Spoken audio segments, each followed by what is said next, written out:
Hi, folks. This is Don Meissner with the North Country Fishing Report. Now, finally now, all the seasons are open. We can go out, we can fish for our favorite species, or we can go out and try to catch all of them at the same day. There's so much now that we have that we didn't have earlier. The fishing may change, and I think it's really going to change. But one thing that has come to me as I've been fishing is the thought or the idea of how different fish fight differently. And it gets to the point where you can actually tell from the way a fish strikes to the way it fights what you have before you even see it. A smallmouth bass will outfight a largemouth bass tremendously. But why? Is it the shape is different? Is it their fins work through the water differently? Or is it just basically the constitution of that fish? You know, I think it's a little of everything. But boy, do smallmouth fight. And the difference also is once you hook them, the speed, or let's go back before you hook them, the speed at which that fish approaches the lure, the feeling of the strike itself, which is based on their speed, on their intent, and then how quickly they move in a different direction. Smallmouth are so different, and it's all done at higher intensity, higher speed, higher intense, and intent rather than the intensity. The intent of what they have in their mind as they go to hit is different. And then you can think of other fish. I've had the same experience fishing for trout. In our streams that have trout, now that the water temperature has got warmer, you can catch a lot more of what we call fall fish or shiners or chubs or whatever you want to call them. But I had an experience here a couple days ago where I hooked this huge fish, and I thought, oh my goodness, I've got the trout of a lifetime.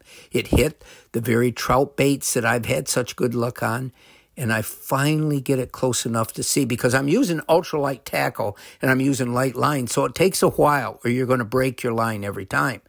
I get it close in and I'm like, no, that's a giant fall fish, chub. And I actually measured it. It was 21 inches long. Who would know that they even grow that big? It didn't fight. I mean, yeah, I could feel the weight. I kept thinking this has got to be a big trout because there was so much weight there. But they sure don't fight. They'll hit the same baits, but they don't have it in their body or in their constitution to fight like a trout will. And in the same water, I all of a sudden caught a 12-inch bass, a smallmouth bass. And oh my goodness, as much as trout are fun to catch and as much as they can fight, this bass really fought. And again, my expectations are always there until I actually see. And so let's go to the point where I actually see the fish. I've already envisioned trophy trout or trophy something. Has been part of the experience that I've gone through. So when I finally see it, should I be disappointed? Or should I just be thankful that I've just had that great expectation and hooked a really nice fish? And then let's take it to the final level of that. In the past, and I noticed in a place that I went along the Racket River, I noticed where a father and son had been fishing. They left that spot. I went to the very same spot along the shore, and I noticed two dead fall fish or chubs, whatever, again, maybe a foot long, lying there on the shore. What it means is they caught these fish and they were garbage. They weren't the fish we wanted. So I remember as a kid, the feeling was, we'll get rid of them. They're polluting the water. They're taking away what our good fish need. It's crazy, but I think a lot of people think that way, and I thought that way when I was a kid. So when I did catch those fall fish, that great big giant one, I wasn't that disappointed. I was careful that I didn't kill it. I let it go back and swim and live in the water. And I think this is important. If they've already been part of the ecosystem, in other words, they're not an invasive species, everything has a role.